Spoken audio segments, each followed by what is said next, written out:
Praise God. Let me open up in prayer, and I'm going to get started. Praise the Lord. Father, I thank you for the anointing. God, I thank you for your grace this morning.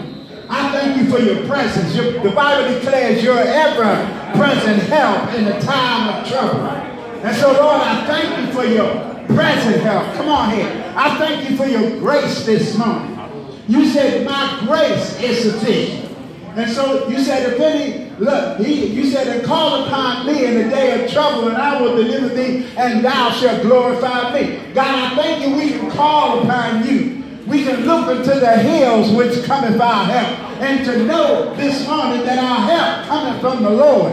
And we thank you, God, that our help cometh from you. Glory to God.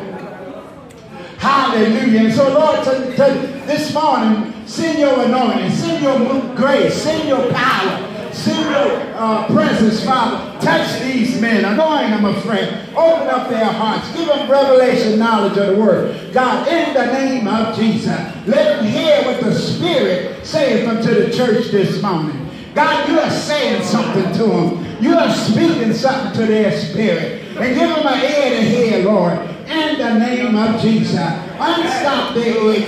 Give them spiritual hearing. Glory to God. This morning. In the name of Jesus. And God, I thank you for what you're about to do. I give you glory for what you're about to what's about to transpire this morning. I thank you, Father, right now for the souls that are going to come to the kingdom of God today. I thank you for the lost that are not going to be lost anymore. I thank you for those, hallelujah, that don't have a relationship with you, going to have one. Glory to God. In the name of Jesus. And God, I give you praise for it right now. God, you said call those things that are not as though they were. I'm calling those things that are not as though they were this morning. And I'm saying right now to the kingdom of hell, you just lost all these men here today in Jesus' mighty name. I thank you that God, the blood of Jesus going to cover them. Glory to God. The power of God is going to come into their life, and they're going to be saved, sanctified, Holy Ghost, filled, fire, baptized. Come on here, somebody. Their family going to change. Their children going to change. Everything going to begin to change. Because you're a God that changes things. Come on, somebody. Hallelujah. And God, I thank you for it right now. Hallelujah. I just feel the presence of God already. I ain't even get started on the word. Come on here. But I'm going to be talking, glory to God, hallelujah. I'm going to be talking about the hallelujah, the messenger of Satan. Come on here. That how Satan attacked Paul. Glory to God. And I'm going to be talking about the Apostle Paul this morning. See, if you, all through the years, I heard the saints of God, everybody want to be, you know, like Peter. Some people want to be like Jesus. Some of them want to be like Samuel. Some want to be like Elijah. Come on here. Glory to God. Some want to be like the powerful men of God. Hallelujah. But I've never heard anybody say they want to be like Paul. Come on now. And I'm thinking, why nobody want to be like Paul? Because Paul suffered. Somebody said suffered. Paul went through. Come on here. Glory to God. But listen, let me tell you something. That's what I'm going to be dealing with. See, Paul went through so bad that Paul couldn't take it anymore. And Paul prayed 3 times. Somebody said 3 times. Paul prayed 3 times for God to stop it. To stop the attack against him. Come on, somebody. Paul couldn't handle it no more. How many been in that place before where you can't take it anymore? Come on here. And so Paul prayed that God take away the suffering. Come on now. But God didn't take it away. But then as I begin to read the scripture, let me get to it. In the 2 Corinthians 12. And let me begin to read that because it blew my mind this morning when I was reading that. I began to see something. I said I began to see something. 2 Corinthians 12. I'm gonna start at the 6th verse. And it says, for though I would desire the glory, I shall not. Amen. Now that's not it. It says here, 12:7. That's where I want to be. 12:7. 12:7 says, at least I should be exalted. Watch this. I should be exalted above measure through the abundance of revelation. There was given to me. Somebody say, given to me. A thorn in the flesh. The messenger of Satan to buffet me. Least I should be exalted above measure. See, a lot of times people say that God sent the messenger. But God didn't send this messenger. What does it say? Who sent it? Who sent it? Satan sent it. The Bible says Satan sent a messenger.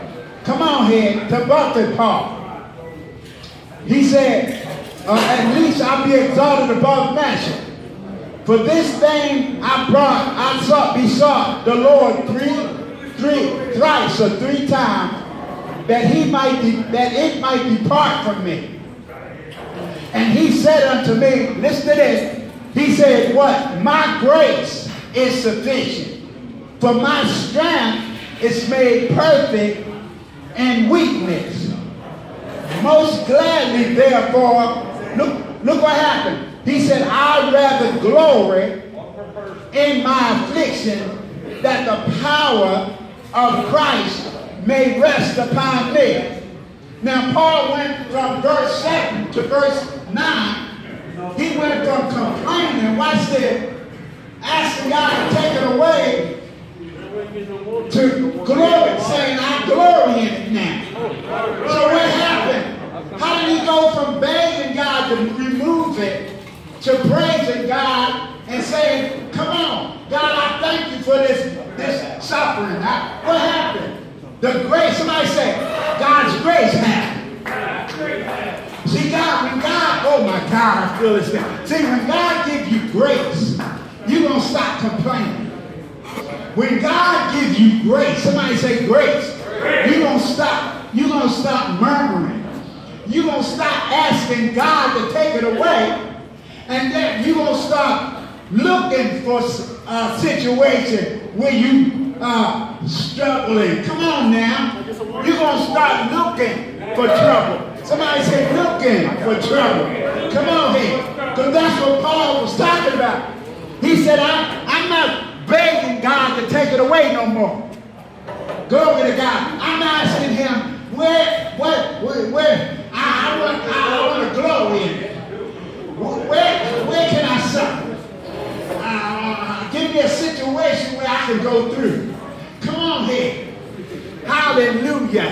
And see, that's what God is saying. Listen.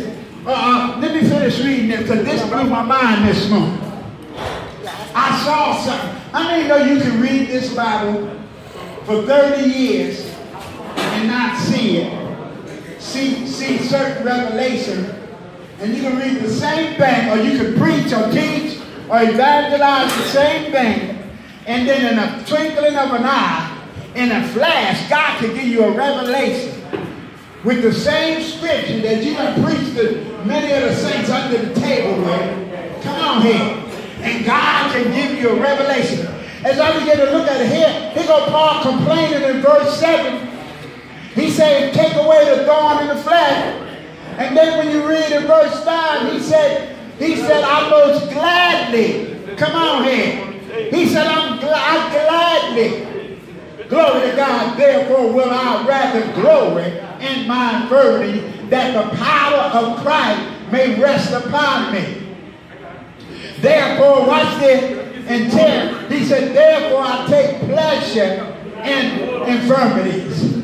Now look what he's saying here. He said, I take pleasure. No, come on now. Listen, the church, half of the body of Christ is complaining about suffering.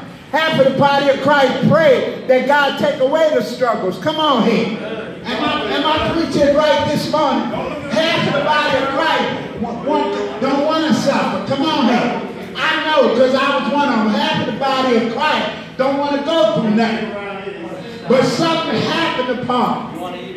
Paul, hallelujah, after he prayed that prayer, when God told him, watch this, I don't know who I'm talking to, but when God told Paul that my grace is sufficient, Paul's prayer changed.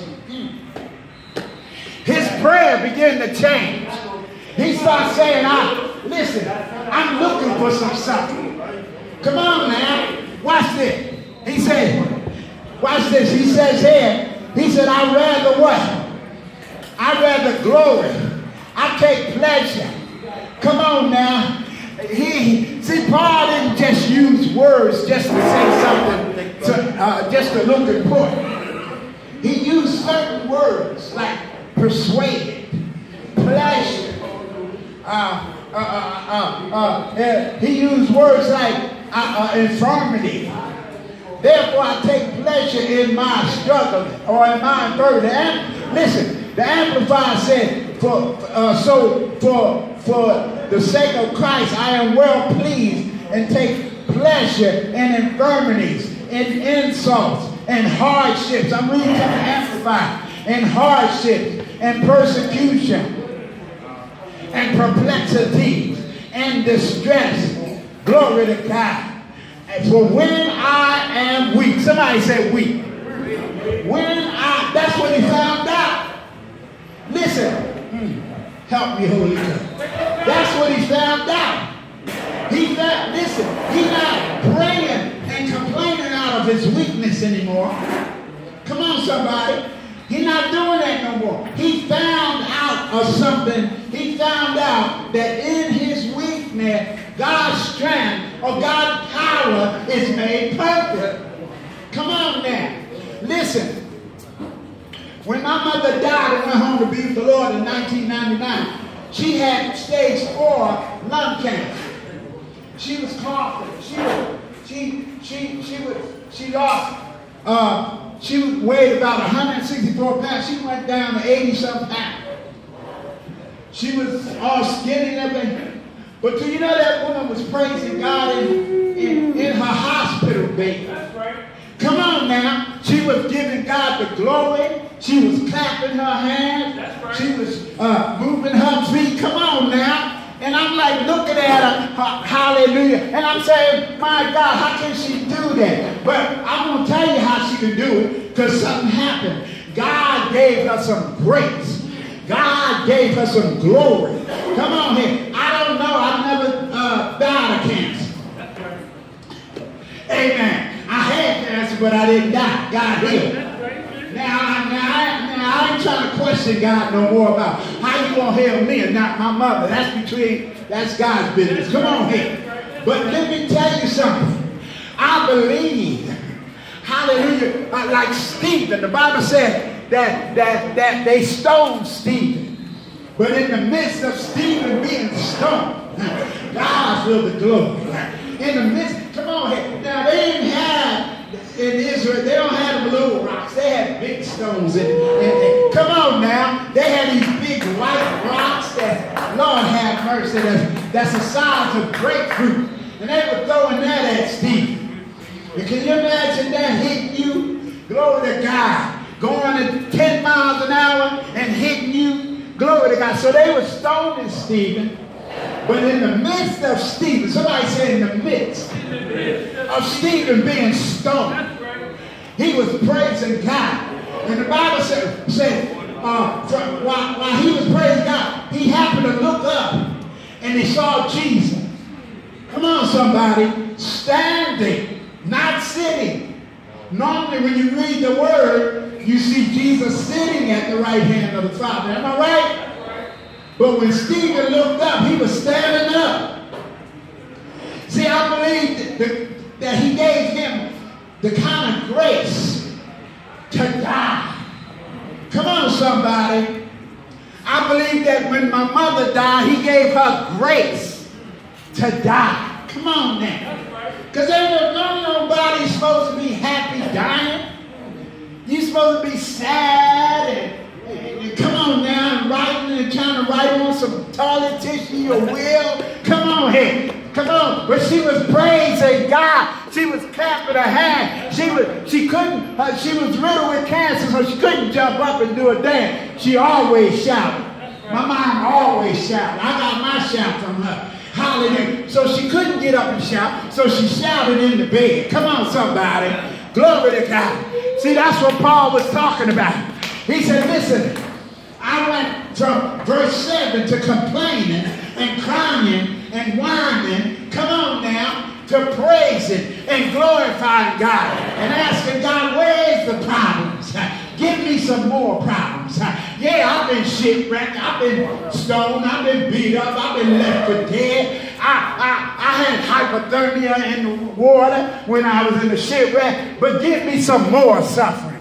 If you got any more up there, Lord, you got something I can go through. Come on here. Oh, glory. See, that's what grace will do for you. That's what grace will do. Come on here. And that's what God is saying today. I'm trying to hurry up. I'm trying to hurry up. That's what grace God is saying today. God loves you with an everlasting love. And the Bible says, with loving kindness has he drawn you. And listen, I started preaching about that last week. But I began to study that again. And I saw something in the loving kindness. Don't you know he said, well, watch it. He said his loving kindness and mercy. Loving kindness. Watch it. Say loving kindness. Say it again. Loving kindness and mercy. Watch this. Endure forever. So what is he saying? He's saying, listen. He said, I love you so much. I love you when you was a sinner. I love you when they were shooting at you. And they were so close to you, you should have got shot. And they shot eight bullets at you. Wow. And none of them touched you. That's right. Hallelujah. You thought it was because you were bad. You said, they shot at me, but I dipped all of them. Listen, you ain't dipped nothing. Come on here, somebody. That was that Tokay talking. You ain't dipped nothing. That was God's mercy. Come on here. Somebody say God's mercy. God's mercy. God's mercy, Kenny. The angels that were watching over you, that he gave charge over you. Because you think, oh God, I feel this thing. You think that he gave his angel charge over you when you got saved. But I come to tell you today that his angels had charge over you before you were saved. Why? Because he already knew you was going to be saved before you were saved. Now let me say that again. I think that kind of went over your head. God knew you was going to be saved before you got saved. Why? Because he's the Alpha and the Omega. And we talked about that last week. He's the beginning and the end. Oh, my. So what am I saying? What you saying, Pastor? I'm saying he knew you was going to be saved because he saved you in Romans 5 before the foundation of the world. So what does that mean? That means he saved you before you were even in your mother's womb. Oh my God. I know I'm getting too deep for you, right? He saved you when you were in your mother's womb. So the Bible said there is appointed unto man, watch this, once to die, but then the judgment. Okay, God, not only is there, Hebrews 9:27, there's appointed unto man once to die, but after this the judgment. There's appointment for salvation. Watch this. Why? Because God knows. He knows He's going to save you. So he gave you a salvation birthday. God, I feel this. He gave you a salvation birthday. He said on, what's the day? What's the day's day? What's the day? March the what? March the 10th. At 11:35, just like I got saved 30 years ago, at 11:35 on Broad Butler at Joy Temple, I gave my life to the Lord. He said 11:35 at Sunday breakfast, John gonna get saved. David gonna get saved. Mark gonna get saved. Lee gonna get saved. I'm just throwing names out there. I don't know your name. But he said, you're gonna get saved. I'm gonna save you because I saved you before you were born. Glory to God. I saved you before your mother and your father got together and put on a Teddy Pendergrass record that said turn the lights down low. And you was conceived. I saved you before that. That's right. I saved you before you slow dragged with your girlfriend on the whispers. I only meant to wet my feet, but you pulled me in. Come on here. God said, I saved you. That's right. Glory to God. And he said, now there is an appointment for your salvation. Just like there was 9 months for you to be born. Come on here. See, when a baby is conceived, they're embryo. But in 9 months, they grow. So God says, supernaturally, watch this, you're growing supernaturally before you were even born again. I know that went over your head. He said, supernaturally, you're growing before you were even born again. He said, because I'm going to save you. I saved you before the foundation of the world. Like today, I want to pray with you, but I want to do something. I've done it before here, and God moved mightily. I believe the Spirit of God just began to bless a lot of the men here. In fact, I know He did because I got some testimony. Come on here, somebody. But how many know the Bible says, Paul said, I am not ashamed of the gospel, for it is the what? Power of salvation. See, some of y'all, when Jesus made an open show to the devil, the open show meaning he defeated him openly, publicly. You can read that in Colossians. Publicly, he defeated the devil. Now, when you read the 4 Gospels, you see how he went about doing good and healing all manner of sickness. He did it publicly. He never did anything hidden. He defeated the devil openly. Somebody said openly. So I want to pray with you. And if you're not ashamed, I want you to raise your hand right now. Glory. If you want me to pray the salvation for you, I want you to raise your hand. Come on, I'm feeling God's power in here. Hallelujah. I feel God's power in here. And I want you to come up, and I'm going to pray for you right here. Come on. Come on up. I want you to come up. I want to pray for you right here. Don't even worry about the video. Don't worry about that. I'm going to stand in front of you. Come on here. I'm feeling the power of God. Just stay right here, and I'm going to pray this prayer of salvation. I just believe God going to do something mightily. Come on now. Hallelujah. Glory to God. Well, guess what? Since everybody that raised their hand didn't come out, I'm still, all of y'all can pray the prayer. All you got to do is just repeat after me. Come on here. And I want you to bow your head. And I'm going to pray this prayer right now. Say, Lord Jesus, be merciful unto me, a sinner. I repent right now. Come into my heart. Save my soul. Save my life. In Jesus' name. God, I thank you right now. For salvation. I thank you that my name. My name is written in the Lamb's Book of Life. Right now. In Jesus' name. Amen. Come on now. Clap your hands on everybody. Come on and praise him for that. You're saved. Amen. Sanctified, Holy Ghost filled, fire baptized. Come on now. I thank and praise God.